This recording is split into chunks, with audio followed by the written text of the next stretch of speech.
За сайн мэцэн сонсогчдоо энэ өдрийн мэндийг хүргэе. За манай подкастын дараагийн шинэ дугаар маань шинэ зочинтойгоор шинэ сэдвтэйгээр иргэн ирээд байна.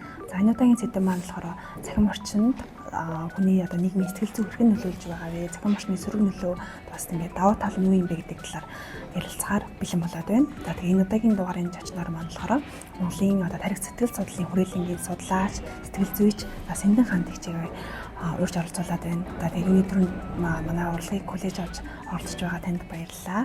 За тэгээ эхний асуулт маань болохоор цахим орчин хүний сэтгэл зүйд хэрхэн нөлөөлөг ерөнхий сэдвээр ярьж эхлүүлье гэж бодлоо. За ерөнхийдөө бол бид бүгдийн амьдрал, цахим орчин, сошиал медиа зэрэг нь маш их нөлөө үзүүлж байгаа бид бүхэн яг мэддэг гингэн хүмүүсийн нүднээр ч гэсэн ил байдаг. Тэгээд энэ нь өөрөө хэрэглээ гэдгийсээ гадна бид бүгд яг өдөр тутмын амьдралын нэг хэсэг болсон маш тийм чухал зүйл болоод явчихж байгаа.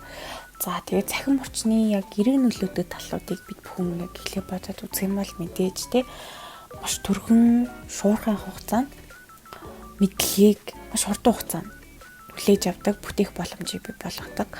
Бас мөн нөгөө талаараа үзэл бодлоо чөлөөтэй илэрхийлэхтэй тэр үг талгыг нээж өгдөг. За мөн бусадтай харилцаа холбоо тогтоох тий шинэ найзуудтай болох ч юм уу. Эсвэл хол байгаа ойр дотны хин нэгнтэйгээ харилцах гэх мэтчлэнгээр маш их юм эрэг үр дагавруудыг бол бидний амьдралд дагуулдаг байгаад байгаа. За тэгээд бас нөгөө талаасаа сайнны хажуугаар цаар гэдэгчлэн цахим хэрэглээ нэгдэрх юм бол цахим орчинд хит ихтэй цагаа өнгөрөөх юм бол сөрөг үр дагавруудыг дагуулдаг гэж ойлгож болно. Өөрөөр хэлэх юм бол цахим орчинд хит их байснараа эсвэл тэр байнгын ингээ шинэ мэдээлэл авснараа эсвэл тий байнгын ингээ зураг постлоод лайк авснараа тухайн үед яг түрхэн зур тархины яг нөгөө таашаалын хэсгийг хариуцдаг тэр допамины ялгарлыг бол нэмэгдүүлчихдээ байгаа даа. Энэ нь өөрөө яг хэсэггүй хугацаанд сэтгэл ханамж, баяр баясгалтай тэр мэдрэмжийг нэмэгдүүлдэг ч гэсэндээ энэ нь яг давтагдаад ирээ давтамж нь ихсээд ирэх юм бол энгийн зүйлд хүртэл баярлахаа болдог ч юм уу те. Энээс илүү зүйлсүүдийг ингээд харж ээж, үзэж, сонсож ээж баярлах, баяр баясгалтай мэдрэмж мэдрэх гэх мэтлэнгээр сөрөг үр дагавар шилждэг. Бас нөгөө талаасаа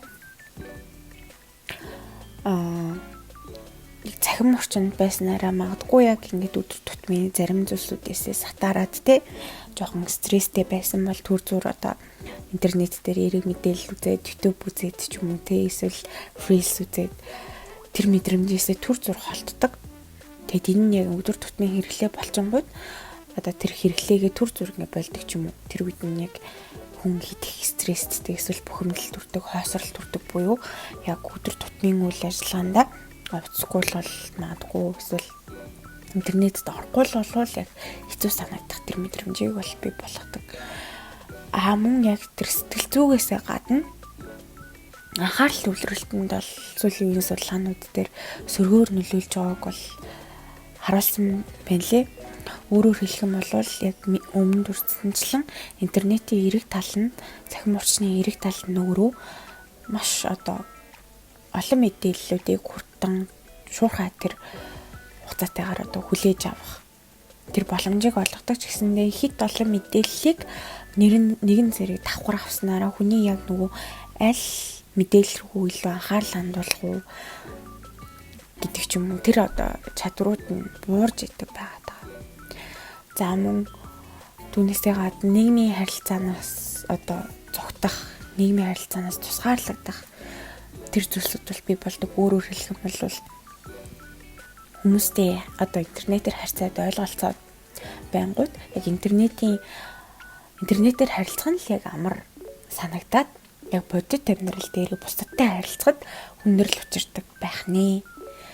За тэгээд дээрэс нь өмнө хэлсэнчлэн яг тэр өдөр тутмын харилцаа, өдөр тутмын амьдрал, бодит амьдралаасаа тэр ажиргалтай, баяр баясгалтай мэдрэмж авах тэр зүйлсүүдийг нь бууруулцдаг учраас үүнээсээ үүдээ сэтгэл готрол гэдэг ч юм уу тэр сөрөг үр дагаврууд бас бий болох нь их байдаг. Тийм учраас одоо цахим хэрэглээ гэдэг маань өөрөө хүний амьдралд маш чухал үүрэг гүйцэтгэж байгаа чухал зүйлч гэсэндээ энэ нь өөрөө хэд ихтэй байх юм бол эсрэгээрээ сөрөг үр дагавруудыг дагуулж болох юм байна гэдэг зүйлсүүдийг л харж байна.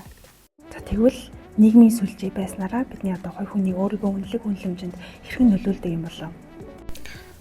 За тэгээ нийгмийн сүлжээ нь ерөнхийдөө сошиал медиа цахим орчин нь өмнө үрдсэнчлэн бидний амьдралд маш чухал үүрэг гүйцэтгэж байгаа тэр зүйл байгаад байгаа. Гэхдээ бас нэгэн сөрөг үр дагавруудыг нь аваад үзэх юм бол бид бүгдийн яг өөрийгөө үнэлэх үнэлэмж, амьдралаас авах сэтгэл ханамжтэй өөртөө итгэл зэрэгт бол сөргөөр нөлөөлөд байгаа нь бол судалгаанууд дээр харагдаж байгаа.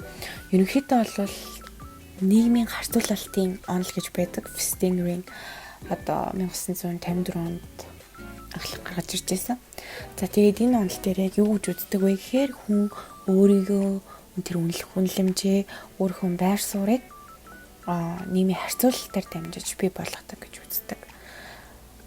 За тэгээд харьцуулахдаа яг хүн яг хоёр төрлийн харьцуулалт хийдэг байгаа. Нэг нь болохоор дээр чиглэсэн харьцуулалт буюу өөрөөсөө статус дээр эсвэл өөрөөсөө илүү гэж бодсон хүнтэй тэр харьцуулах тэр үйл явц. Доор чиглэсэн харьцуулалт буюу эсрэгээрээ өөрөөсөө статус доор ч юм уу эсвэл өөрөөсөө яг арай юм дотоод улмаг гэж бодсон хүмүүстэй тэр харьцуулалтыг бол хийдэг хүн хоёр төрлийн харьцуулалт хийдэг байгаа. За тэгвэл эдгээр яг харьцуулалтын эрэг болон сөрөг талууд гэж байгаа л та. За тэгээд дээр чиглэсэн харьцуулалт буюу өөрөөсөө илүү гэж бодсон хүнтэй өөрийгөө харьцуулах нь өөрөө эрэг тал нь юу гэдэг вэ гэхээр тэр хүнээс урам зориг авдаг эсвэл сэдэлцдэг би юм байх хэрэгтэй байна. Энэ хүн шиг юм гоё лаг мундаг болох хэрэгтэй байна гэдэг ч юм уу тийм сэтлийг төрүүлж яадаг. Харин эсрэгээрээ энэ хүн ийм гоё байхт чинь энэ хүн ийм мундаг байхт чинь би ийм байна гэдэг бодлыг төрүүлдэг буюу өөртөө тэр сэтгэл ханамжгүй байх, өөртөө готрах тэр үзэгдлүүдийг одоо тэр зүйлийг бий болгодог байгаа. Харин доорч эхэлсэн буюу өөрөөсөө яг дотоод улмаг гэж бодсон хүнтэйгээ өөрийгөө харьцуулах нь мэдээж өөртөө тэр сэтгэл ханамжтай байдал, өөрөөрөө бахархах тэр мэдрэмжийг төрүүлдэг бол бас энэ нь өөрөө сөрөг үр дагавартай байдаг буюу өөртөө хит их ханахтай байгаа байдалтай хит их ханах үнээсээ болоод урагшлахгүй байх гэх мэтлэнгээр тэр зүйлсүүдийг дагуулдаг байна. За тэгвэл ерөнхийдөө энэ нь өөрөө нийгмийн сүлжээтэй яг яаж холбогдож байна, цахим орчинтой яаж холбогдож байна гэхээр цахим орчинд хүмүүс ихэвчлэн дээр чиглэсэн харьцуулалт хийдэг гэж үздэг. Өөрөөр хэлэх юм бол цахим орчинд хүмүүс дандаа гоё сайхан зураг нийтэлдэг буюу хөөрхөн байгаагаа, царайлаг байгаагаа, эсвэл гоё биетэй байгаагаа, гоё төрхтэй байгаагаа, гоё газраар аялж явж байгаагаа, гоё хоол идэж байгаагаа ихэвчлэн оруулдаг. За энэ нь тэгээд үзэж байгаа хүмүүст нэг ямар мэдрэмж төрүүлж байгаа вэ гэхээр за нөгөө талаараа яг энэ хүн юм гоё байгаа чинь гэдэг сэтэлжих мэдрэмжийг төрүүлж байгаа ч гэсэндээ эсрэгээрээ өөртөөгөө харьцуулаад сэтгэлээр унах өөртөө сэтгэл ханамжгүй болох тэр зүйлсүүдийг бий болгодог. За тэгээд үүний хамгийн тод жишээ байх юм бол одоо тэр нийгмийн сүлжээнд дэх сошиал медиа дах цахим орчин дах гоё сайхан зурагтай хүмүүсийг хараад хүмүүс биеийн галбир дүр төрх царай төрхөнд сэтгэл ханамжгүй байдал сүүлийн үеүүдэд маш их бий болж байгаа. Өөрөөр хэлэх юм бол гоё сайхан дүр төрхтэй хүмүүсийн тэр төгс сайхан зургуудыг хараад өөрийнхөө өөсөвтэй талуудаа илүү их анзаарч эхэлдэг. За тэгээд анзаарснараа яах вэ гэхээр өөртөө сэтгэл ханамжгүй байх тэр үзэгдэл бий болоод цаашлаад харахад яг тэр хэсгүүдийг нь илүү их харах гэдэг. Яг л бас нөгөө талаас энэ Facebook, Instagram алгоритм нөлөөлөд байгаа ч гэсэндээ хүмүүс бусад зүйлсүүд төр ч гэсэн тэр яг тэр өөрийнхөө өөсөвтэй зүйлсүүдээ ингээд дахин харсараа байгаад яг тэр хэсэгт л анхаарлаа хандуулцдаг тийм зүйлсүүд бол бий болдог. Энэ нь бүр цаашлаа сэтгэл ханамжгүй байдлыг улам дамжруулах буюу өөрийн биеийн үнэлэмжээ сөргөөр үнэлэх тэр хандлагад хүргээд цаашлаад биеийн одоо дисморфик эмгэг гэх мэтлэн хооллох дурын эмгэг мэтлэнгээр тэр сөрөөгөр дагавруудад хүргэж болдог байх нь гэдэг зүйлсүүдийг бол судалгаануудаар харуулсан байдаг. За тэгвэл юу гэхээр яг нийгмийн сүлжээ нь яг бидний өөрийнхөө үнэлэх үнэлэмжинд нь яг яаж нөлөөлөд байгаа юм бэ гэхээр ихэвчлэн сөргөөр нөлөөлж байгаа. Буюу хүмүүс яг тэр гой сайхан зурагтай тий гой сайхан яваа хүмүүсийг хараад сэтэлчээсээ илүүтэйгээр өөртөөгөө харьцуулаад сэтгэлээр унах нь өөрийгөө үнэлэх үнэлэмжинд буурах нь их байгаад байгаа. Тийм зүйлсүүд бол ажиглагдаж байгаа. За тэгвэл орчин үед цахим гадуурхал буюу одоо кибер дээрлэхэл гэж одоо маш газар авсан санаа зүйтэй болоод байгаа.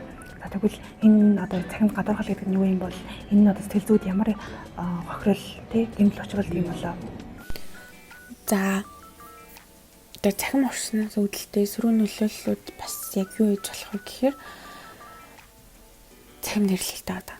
За энэ зүйл нь өөрөө мессенжер, чат тий. За дээрс нь пост, коммент, зураг бичлэг гэх мэт одоо цахим хэлбэрээр бусдыг доромжлох, айлгаан сүрдүүлэх, нэр хүндийг нь унаах гэх мэтлэнгээр үйлслүүдийг цахим дэрлэлт гэж нэрлэдэг.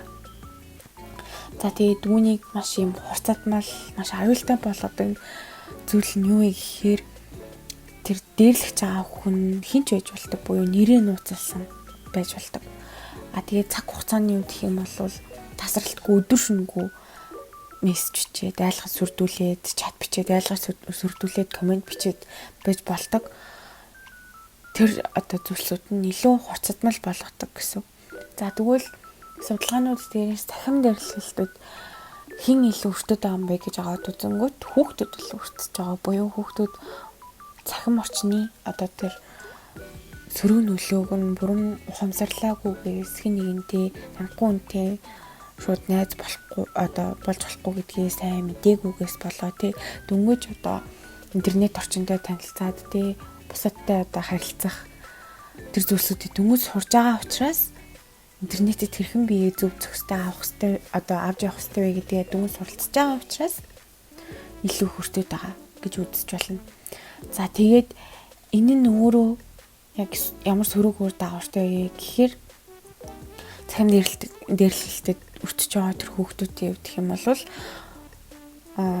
хин нэгнээс бурууг хайх биш энэ хүн намайг муухагаар хэлж ийн гэдгээсээ илүүтэйгээр би ингэж муухагаар хэлэх зүйл одоо хэлүүлэх зүйл хийчлээ тий би буруутай учраас намайг энэ хүмүүс ингэж ийн гэдэг тэр мэдрэмжийг илүү өөртөө гүн авчдаг гэсэн. За тэгээд өөрийгөө буруутан гэдгээ мэдрэнгүүд аав ээжтэй хэлхээсээ айдаг, ойр дотныхондоо хэлхээсээ айдаг, багштай хэлхээсээ айдаг. Энэ нь өөрөө одоо тэр цахим дэрлэлтийг улам дамжруулаад цаашлаад бүр тэр гэмт хэргийн одоо зүйлс рүү цахим гэмт хэрэгтэй холбоотой тэр зүйлсүүд л улам түлхэж идэг гэсэн. За тэгээд энэ нь өөрөө ингээд хүүхдүүдэд яг бас нийгэмтэй сэтгэл зүгээс гадна нийгэмтэй яг ямар сөрөг үр дагаврыг бий болгож байна гэхээр найз нөхдөсөө тусгаарлах, бүрэг хичмхий болох гэх мэтчлэнгээр маш тооглоод барамгүй маш олон сөрөг үр дагавруудыг бий болгодог. Энэ бүр цаашлаад цахим гэмт хэрэгт өртөх эрсдлүүдийг нэмэгдүүлээд бүр цаашлаад ингээд хүүхдийн сэтгцийн эрүүл мэндийн асуудал хүртэл одоо хөндөгддөг тийм зүйл байгаа даа. Тэгвэл одоо бага насны хүүхэд буюу өсвөр насныханд цахим орчны сөрөг нөлөөллийг одоо хэрхэн багасгаж болох вэ одооноос эхлээд. За тэгвэл хүүхэд энэ цахим дэрлэлтэд өртөхгүй байх, цахим гэмтэргээс одоо өөрийгөө хамгаалах гэдэг зүйл маань өөрөө чухал болоо явчихж байгаа даа. За тэгээд өөрийгөө бас хамгаалах гэдгээсээ илүүтэйгээр мөн гэр бүлийн одоо нөлөө маш их чухал. За мөн багш нар те үеийнгийн найз нөхдийн нөлөө маш их чухал. За тэгээд ерөнхийдөө аваад үзэх юм бол бүр яг энэ сөрөг нөлөөллийг хэрхэн багасгах гэдгээс илүүтэйгээр энэ өртөхгүй байх тэр урдч нөхцлүүдийг бүрдүүлэх буюу хүүхдэд одоо цахим орчны сөрөг нөлөөнүүдийг тайлбарлах. За энэ хаяны цаана хинч байж болно. Чамд ямар ч аюул учруулж болно. Тийм учраас таньж мэдгүй гэх бүлээр дотны хүнээсээ бусад хүмүүстэй найзлахгүй байх. За тэгээд мөн яг цахим орчноо хязгаарлах буюу цаг хугацааных нь хувьд хязгаарлах. За мөн дээрэс нь бол зөвхөн яг хэрэгтэй мэдээллийг авах төр их сурвалжуудыг нь бий болгох бусад зүйлсүүдийг нь өөрөө эцэг эхчүүд хязгаарлаад тэгээд явах хэрэгтэй гэсэн үг. Тэгвэл одоо цахим орчин буюу тий цахим орчинд мөрөдөд тоглоомын донтолт гэж яг юу юм бол үүнийг хэрхэн таньж эртнээс зохицуулах ямар арга хэмжээ авах боломжтой вэ? За цахим мөрөдөд тоглоомын донтолт гэж яг юу вэ гэхээр онлайн орчин буюу цахим орчин спортын бото эсвэл казиногийн тоглоом, покер гэдэг ч юм уу мөрөдөд тоглоом гэх мэтлэн зүйлсүүдийг давтамжтай байдлаар хяналтгүйгээр тэр тоглох туршил гэж нэрлэдэг. Тэгээ энэ өөрөө бас нөгөө зан үеийн одоо донтолт буюу эмгэгийн түвшинд орчихсон байдаг. За тэгэхээр үүнээс яаж ингэж дурдсан сэргийлэх вэ гэдэг зүйлсүүд бол гарч ирж байгаа. Ерөнхийдөө бол хамгийн чухал зүйлсүүд нь энэ зүйлийг одоо дондохгүй байханд бол хамгийн чухал зүйлсүүд нь хийхгүй байх л байгаа.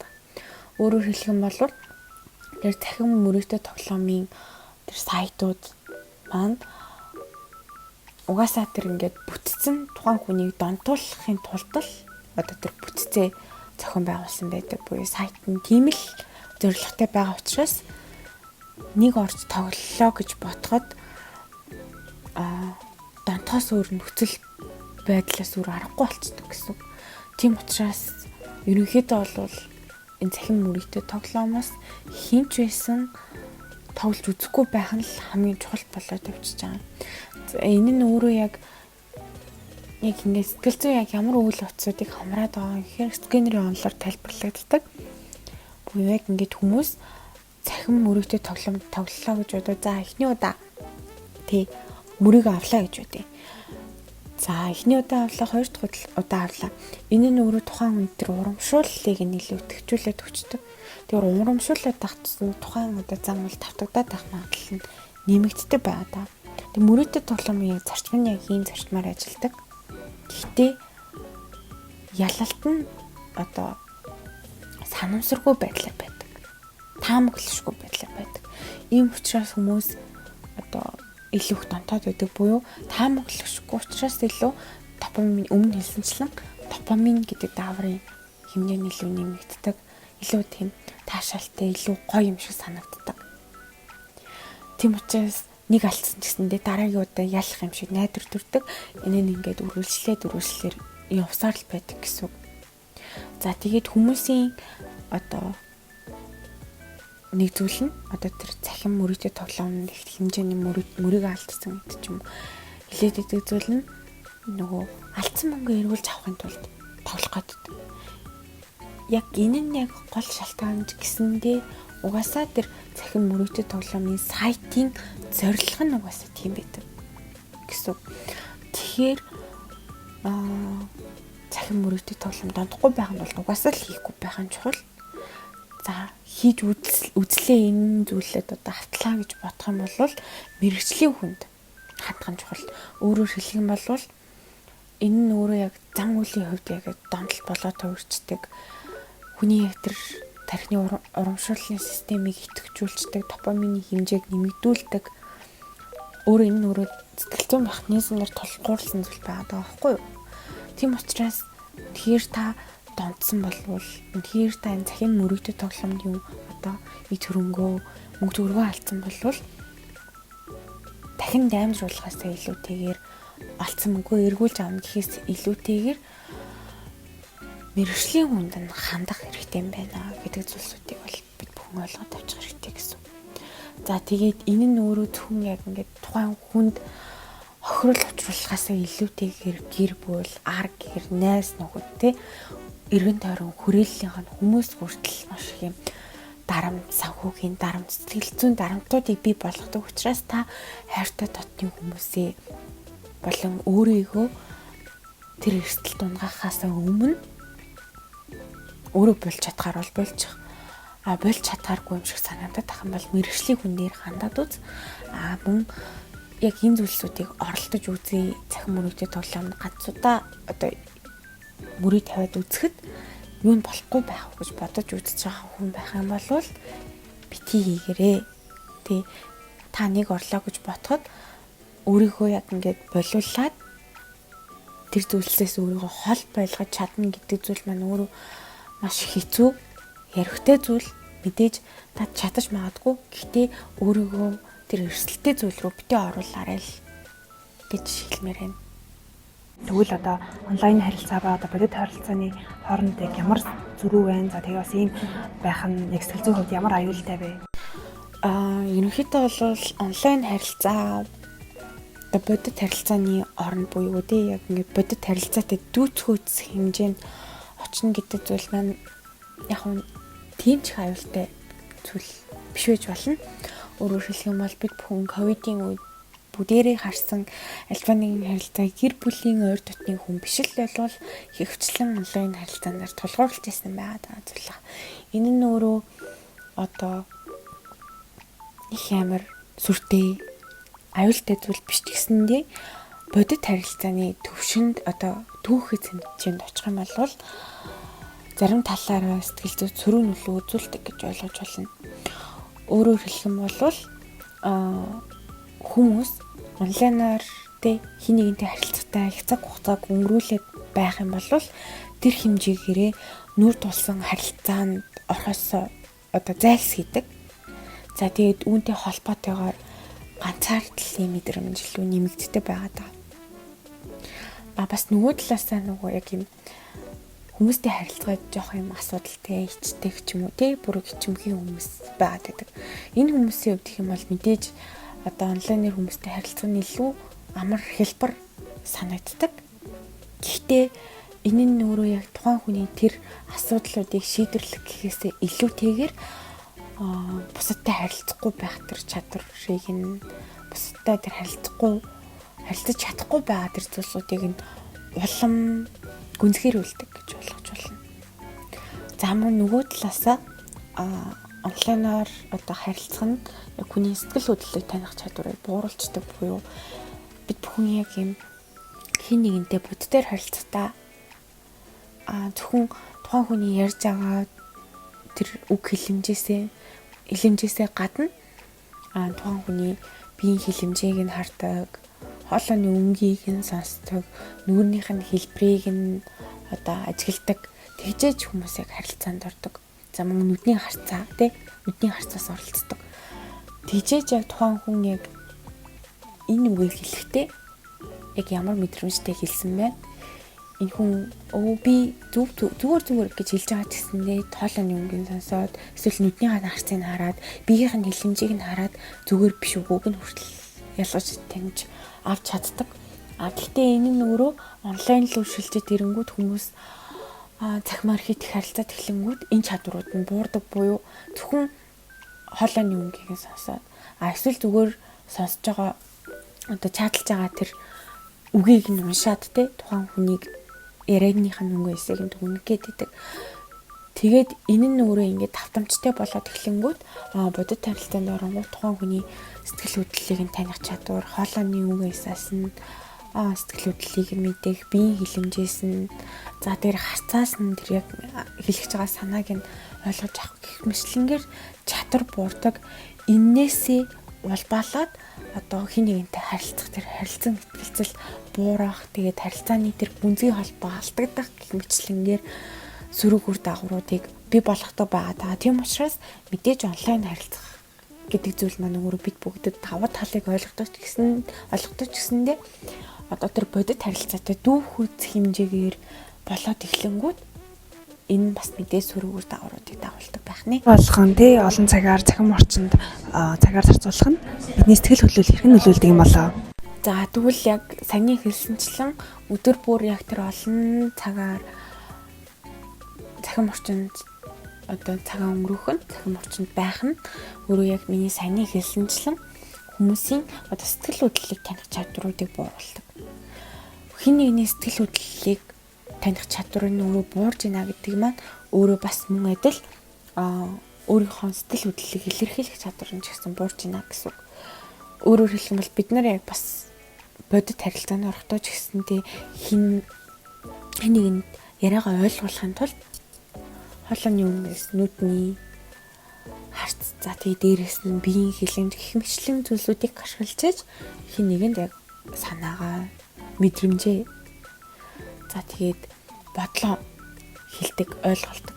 Гэтэл энэ өөрөө яг онлайн хэлбэрлүү шилжээд эхлэнгүүд бас мөн адил тухайн хүний тэр сэтгэл хөдлөлөө гаргах тэр чадрууд нь бас буурж идэх гэсэн үг. Тэгээд бас нөгөө талаасаа тань мэдгүй ачаал онл гэж бас байдаг. За тэгээд энэний яг юу гэхээр яг захин орчинтой яаж холбогдож байгаа вэ гэхээр олон төрлийн маш юм хурдан шуурхай тэр мэдээллүүдийг хүлээж авснараа мэдээлэл одоо хүлээж авснараа ачааллыг нэмэгдүүлээд өнийнхөө үр дүнд тэр анхаарал төвлөрөх чадвар буурах за тэгээд сэтгэл хөдлөлтөнд докторгүй болох стресс нэмэгдэх гэх мэтлэнгээр сургууль дагавруудыг бас бий болгодог байна. За тэгвэл одоо сошиал медиад зургийн фильтрүүдийг ер нь бол ихэвчлэн хүмүүс ашигладаг. За тэгвэл энэ фильтрийг ашиглаж өөрийгөө арай өөр хүнээр харах нь сэтгэл зүйч ч юм уу те хүн ер нь өөрт нь хэрхэн нөлөөлд юм болов? За өмнө хэлсэнчлэн нийгмийн сүлжээ цаг орчин хүмүүсийн одоо гадаад төрхтөө сэтгэл ханамжгүй байх тэр зүйлсүүд л улам хурцгаж байгаа. За тэгвэл өөрөө энэ яаж байгаа вэ гэхээр хүмүүс ингээ байнгын одоо төгс төр зураг хараад эхлэнгүүт мөн адил тэр хүмүүсийг дураагаад зураг янзлаад ч юм уу фотошоп ашиглаад эсвэл яг юм фильтр ашиглаад зургаа оруулах стори хийх нэгсэж байгаа. Тэгэд энэ нь яг юу вэ гэхээр өөрийгөө яг тэр зурган дээрээсээ юм одоо байгаагаас илүү хөрхөн, одоо байгаагаас илүү туранхай, одоо байгаагаас илүү царайлаг хараад эхлэнгүүт яг бодит биеийн төрхөө одоо төрхөндөө илүү сэтгэл ханамжгүй байх тэр зүйлсүүдийг бий болгодог байгаа даа. За тэгээд 2018 онд хийгдсэн МИС гэдэг одоо судлаачийн судалгаа байдаг. Энэ судалгаанаар яг ямар үр дүн гарсан бэ гэхээр өсвөр насныхны үед одоо фильтртэй буюу тэр эффект ашигласан зургуудаа нийлүүлсэний дараа өөрийнхөө гадаад төрхөндөө сэтгэл ханамжтай байдал нь буурсан байгаа даа. За мөн бас яг энэ үзэгдлийг бол тайлбарлах бас нэг онол байдаг. Энэ онолын хэвдэх юм бол өөрийгөө ялган нөгнөх онол буюу self discrepancy theory гэж байдаг. Энэ онол нэг яаж үздэг вэ гэхээр яг хүнд яг ингээд нийгэмдэр байгаа 3 бие буюу одоо бие байгаа гэсэн. За тэгээд энэ 3 бие нь яг юу вэ гэхээр яг өөрийн бодит бие. За идеал бие буюу яг болохыг хүсэж байгаа тэр хүсэмжит бие. 3 дугаарт нь одоо нийгмийн хүлээлтэд нийцсэн бие. Энэ бие гэдэг маань өөрөө бие биш. Бие гэсэн утгаараа орж байгаа шүү. За тэгээд энэ фильтр эффект гэдэг зүйлийг хит их ашиглаад тэгээ зураг бичлэгийг хит их янзлаад цахим орчинд нийтлэх нь өөрөө яг ямар зүйлсүүдийг бий болгож байна вэ гэхээр яг хүмүүс ихэвчлэн нэг тэр болохыг хүсэж байгаа биедээ төхөөлжл тэр фильтрүүдийг ашиглаж байгаа буюу за магадгүй би том нүстэй байхыг хүсдэг болвол за фильтр ашиглалаа гэж бодоход том нүстэй фильтрийг ч юм уу ашигладаг ч юм уу эсвэл фотошопоор нүдээ томруулдаг ч юм уу тий эсвэл би туранхай байдал байхыг хүсдэг байлаа гэж бодоход би илүү туранхай байдалтаар өөрийгөө фотошопоор янзлаад зураг постолдог ч юм уу тийм зүйлсүүд бол би болдог. Тэнгүүд яг өөрийн хүсэмжит тэр би за тэгээд одоогийн бодит байдалтай хооронд ингээд зөрүү өсчтэй байна. Энэ зөрүү хит их байх тусам яг миний өмнө хэлсэнчлэн тэр гадаад төрхийн сэтгэл ханамжгүй байдал нь улам нэмэгддэг байна. Үүнээсээ үүдээд одоо сэтгэл готрол үүсэх юм уу те. За миний өмнө дурсанчлан биеийн одоо dysmorphic ингээд гэх мэтлэнгээрээ сэтгэл зүйн хувьд яг эмгийн төвшөнд хүртэл даймжрах тийм сөрөг үр дагавартай байгаад байдаг гэсэн. Тийм учраас хамгийн чухал зүйл нь юу гэхээр мэдээж фильтртэй зураг ашиглаж болно тий. Гэхдээ хит бодит байдлаас өөрийгөө өгөөсгсөн байдал биш тий. Өөрийнхөө бодит байдлуудыг хүлээн зөвшөөрөөд тий. За магадгүй миний хамар муухай байж болох ч гэсэндээ миний хамар намайг маш сайхан үнрүүдийг одоо үнэрлэх боломжийг олгодог, намайг ингээд хүчил төрөгчөөр амьсгалуулаад намайг амьд байх боломжийг олгодог гэх мэтлэн өөрийнхөө бодит байдлыг хүлээн зөвшөөрөөд алдаа дутагдлаа ч гэсэн хүлээн зөвшөөрөх нь өөрөө маш чухал зүйл болоод явчихж байгаа даа. Тийм учраас тэр хүсэмжит бие болон бодит бие хоёрын хооронд аль болох зөрүү үсэхгүй байх буюу зураг бичлэг янзлсан гэсэндээ одоо муу зүйл гэсэн үг биш. Гэхдээ өөрийгөө хит их одоо үүсэхгүй байх нь маш чухал юм аа гэдэг зүйлүүдийг бодож үзэх хэрэгтэй юм болов уу? За тэгвэл одоо эсрэгээрээ захин орчны эрэг талууд сэтгэл зүйд одоо ер нь бол хэрхэн тус болох вэ? Бас эрэг тал мэдээж байгаа гэж бодож байна. За гэхдээ яг ингээд үзэн захин орчин нь өөрөө маш юм аимшигтай зүйл юм шиг миний ярианаас ойлгогдож магадгүй. Гэхдээ энэ нь зөвхөн яг ямар тохиолдолд ингэж байгаа вэ гэхээр захин орчин одоо яг ямар тохиолдолд бидний амьдрал сөрөг нөлөө дагуулад тий муу үр дагаврыг дагуулад байгаа гэхээр хэмжээнээсээ хэтэрсэн тохиолдол гэдгийг бид бүхэн ойлгоод авчих хэрэгтэй. Ер нь бол альва нэгэн зүйл хэмжээнээсээ хэтрэх маань өөрөө ямагт л хор болж идэг тийм зүйлс байна да. Тийм учраас хэмжээнээс нь хэтрүүлэхгүй яг зохистой байдлаар хэрэглэх нь өөрөө одоо хор уршиг дагуулахгүй тэгээд эсрэгээр одоо эрэг маш олон сайн сайхан зүйлсүүдийг хүртэл бий болох боломжтой гэж ойлгож байна. За тэгвэл өөрөө захин орчны тэр ингээд зохицтой хэрэглээ өөрөө яг ямар зүйлсүүдийг бий болгож байгаа вэ гэхээр миний өмнө хэлсэнчлэн маш олон төрлийн мэдээллүүдийг бид бүхэн хүртэж хүлээгч авах тэр зүйлсүүдийг одоо боломжийг олгодог хин нэгэнтэй харилцах ойр дотн байгаа ойр дотных нэг маань одоо ингээд нэг хүн маань одоо дэлхийн нөгөө зах байлаа гэж бодоход тэр хүнтэйгээ харилцах одоо сонсон сэтгэлүүдтэй гэдэг ч юм уу тий маш олон эрэг үр дагавартай тий бид нарт маш олон одоо давуу талуудыг бий болгоод тэгээд дээрээс нь захин орчин яг бидний одоо сэтгэл зүйн эрүүл мэндийн сөрөг нөлөө үзүүлээд байгаа юм шиг боловч захин орчинд өөрөө сэтгэл зүйн эрүүл мэндийг дэмжих контентууд тий одоо аппликейшнууд зааман маш олон зүйлсүүд бий болсон. Тэгээд үүнийг ашиглаад өөртөө тохирсон тий ингээд mindfulness буюу одоо цагтаа төгөлрөх бясалгал за тий сэтгэл зүйн боловсрал өөртөө одоо тэр зураг бичлэгүүдийг үзэж өөртөө бий болгох гэх мэтлэнгээр маш олон зураг одоо үр дагавраас илүүтэйгээр зохистойгоор хэрэглэж чадсанараа эрэг үр дагавруудыг эрэг давталлуудыг би өөртөө бий болгох боломжтой гэдгийг бол бид бүхэн маш сайн бодолцож үзэх хэрэгтэй. Тэгвэл захин ертөнцидтэй өөрийгөө хамгаалж та хязгаар тогтоох тийм зөвлөмж байдаг болов одоо захин орчноос одоо өөрийгөө тэгвэл сэтгэл зүгээ те яаж хамгаалах вэ? За тэгвэл захин орчныг хэрхэн яаж зөв зохистой ашиглах вэ? Өөрийнхөө сэтгэл зүйн эрүүл мэндийн зөрүү нөлөө үзүүлэхгүй байх тал дээр нь хэрхэн анхаарах вэ гэдэг зүйл гараад ирж байгаа. За мэдээж миний хувьд хэм бол хамгийн түрүүнд байх ёстой зүйл бол захин орчныг ашиглах нийгэм сүлжээг ашиглахдаа хувийн мэдээллээ маш чанд нууцлах хэрэгтэй. Мэдээж олон нийтэд ил байгаа зүйлсүүд нь байж болох ч гэсэндээ байршил гэр бүл одоо үр хүүхдээ хамгаалах хэрэгтэй, нууцлах хэрэгтэй гэдэг зүйлсүүдийг анхаарч үзээсэй гэж би миний зүгээс боддог. Харин сэтгэл зүйн хувьд яг яаж анхаарах вэ? Сэтгэл зүйн хувьд яг сөрөг нөлөөлөлт хэрхэн автахгүй байх вэ гэдэг зүйлсүүдийн талаар аваад үзэх юм бол захин орчинд байгаа бүх зүйлсүүдийг та харах байхгүй. Сөрөг мэдээллүүдээс өөрийгөө хамгаалах хэрэгтэй. Буюу харахгүй байх хэрэгтэй. Тэр нь маш чухал алхам болоод явчихж байгаа гэсэн үг. Өөрөөр хэлэх юм бол Facebook-ийн алгоритмыг дамжуулаад, сошиал медиагийн алгоритмыг дамжуулаад өөртөө ашиггүй, өөртөө хэрэггүй сөрөг мэдээлэл, өөрчөнд муухай мэдрэмж төрүүлсэн тэр зүйлсүүдийг одоо игнордоод, репортлоод ч юм уу тий. Эсвэл тийм фейк хуудсуудыг unfollow хийгээд даахгүй байх.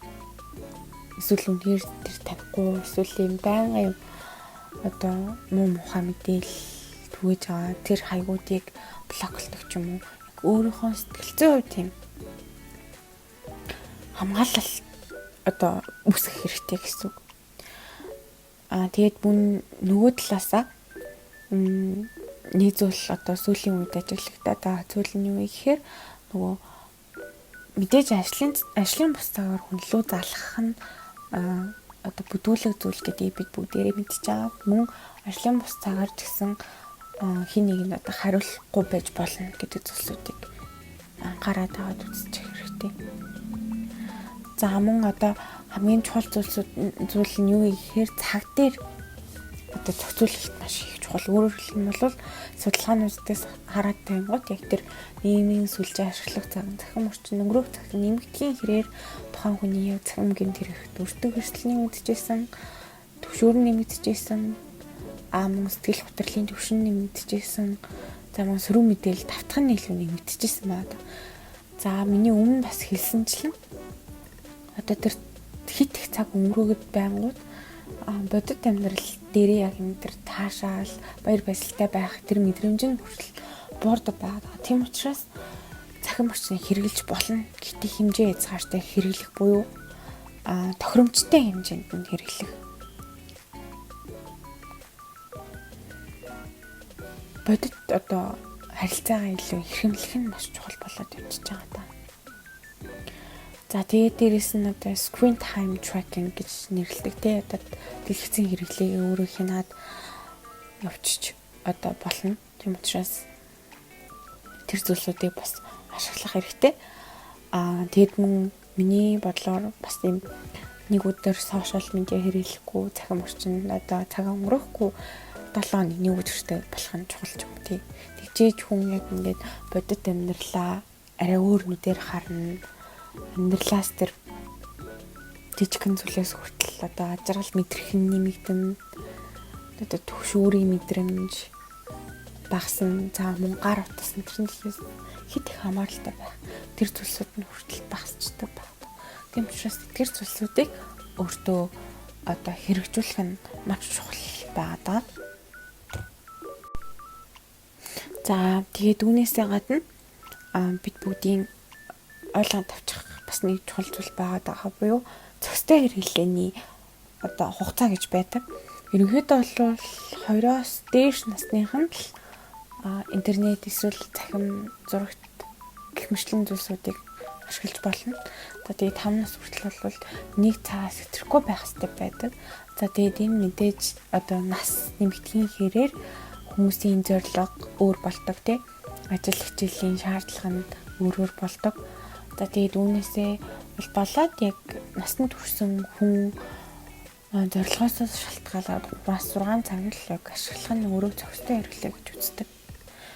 Тийм учраас яг үүнээсээ өдөрт яг дунджаар нэг 3-6 цаг л яг ашиглах нь өөрөө зохимжтой учраас үүнээс дээш болоод эхлэнгүүт яг таны амьдралд тий жоохон сөрөг үр дагаврууд нэмэгдүүлэх нь ихсэж байгаа учраас эдгээрүүдийг хязгаарлаж өгөх нь маш чухал гэдгийг бид бүхэн ойлгох хэрэгтэй байна. За ингээд манай подкастын үрээд өндөрлөж байна. За тэгээд манай урилгыг хүлээж авч оролцсон танд баярлалаа.